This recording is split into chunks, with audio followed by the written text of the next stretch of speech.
Hello class, this is the video explaining the instructions for your Anne Frank final projects. Go ahead and follow along on your handout that looks like the one on the screen as I walk you through each option. So today I'm going to talk about each option and then I want to give you a few days to think about which one you want to do. And then on Friday I will have you select the option that you will work on. So I'm going to show you the specific handouts that will go with each option. So the paper you have has a summary, and then based on which one you pick, you will get the handouts that I'm going to talk about. So to demonstrate what you learned from studying Anne Frank's life, you will complete one of the following final projects. The first option is a group presentation, and it is due on Wednesday, March 23rd. You'll be in a group of 3 to 4 students. Now, you're going to have a copy of the journal write that you did. You'll also have a copy of the play to use to find quotes if you need it.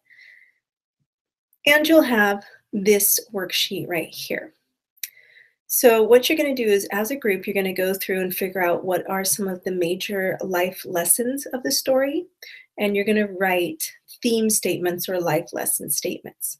Then each of you will pick a different one.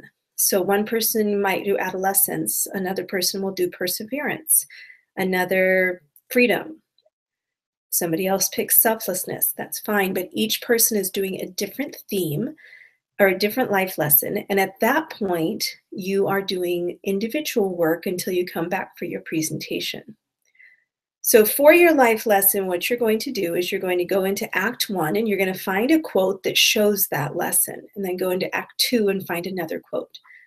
Now, hopefully, between you and your group members, you guys will be able to help each other with finding some of those quotes since you have so many written down from your journal work. And then you'll talk about why the life lesson is important and how it applies to your life. The next part, and this is what makes this option 1, rather nice, is I'm going to give you the paragraph frame. And you just fill it in with your information. You don't have to use this frame, but if you want to, you can. This is what you will read to the class. So you and your group members will get up. You will tell us which option you're doing.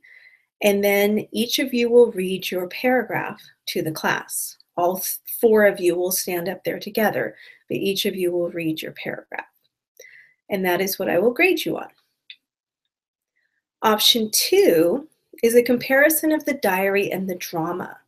And you will have a copy of the drama, which is the play, and also a copy of the diary. Now, the diary copy is only in class since I had to borrow them from Natomas Middle School. Don't tell. Nobody's supposed to know I did that.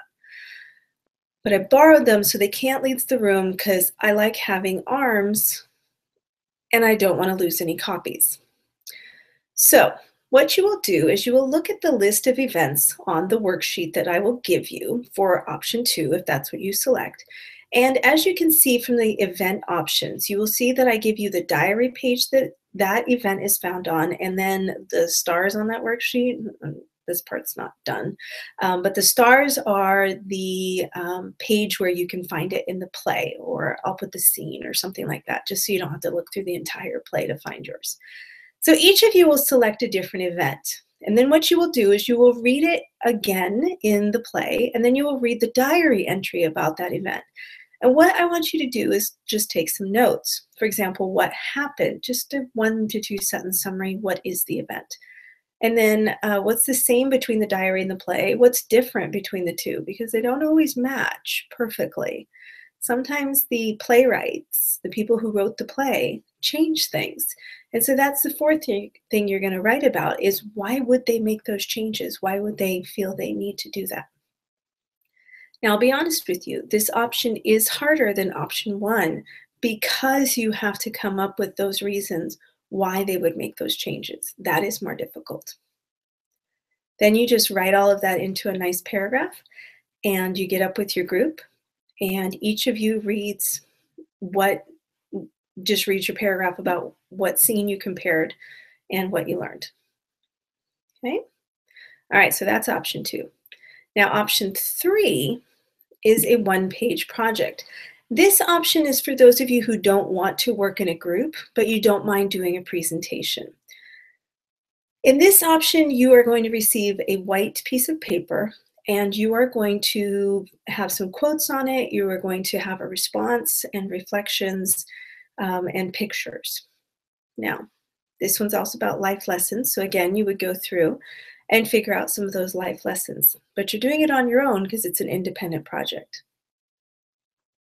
Then as you can see, I take you through every single step where you find quotes about that life lesson that you pick, just one. And then you do your final draft, which must be in blue or black ink. You're going to write your name on it, of course, on the front. And then you're going to write your quotes and a response. Now, you should be used to doing responses because it's the same kind of response that you do for your journal work responses for those quotes. It's like I planned for this project. Oh, wait, I did. All right, and then you do a reflection and you add 2 to 3 pictures that show your ideas and your connection to the story. Now here I have some student samples. Now these student samples were for students quite a few years ago now, and they had only done it for Act 1, Scenes 1 through 4. They had not done it for the whole play, so it doesn't quite fit. Your quotes will be from a bigger section of the book. So you'll have something from Act 1 and something from Act 2, not just 2 parts of Act 1. But it gives you an idea of what it should look like. Notice that you are not doing this on your Chromebook. And for the independent project, what you would present is your reflection, the paragraph piece, the biggest writing chunk, like in the middle there, and that big writing chunk down there. That is what you would read to the class. I will then look at your quotes and your responses for the rest of your grade. So you don't have to read the entire thing to the class, just a response. All right, so those are the options that are about presentation. Now, some of you do not want to do a presentation. Well, I have an option for you as well. Option 4, whoops, let me get back to my spot. Sorry about that. There we go. Option 4 is called a creative diary project. Now, I kind of mentioned this to you guys in class before, and the worksheet's actually a little different than I thought it was. It's actually a little bit easier.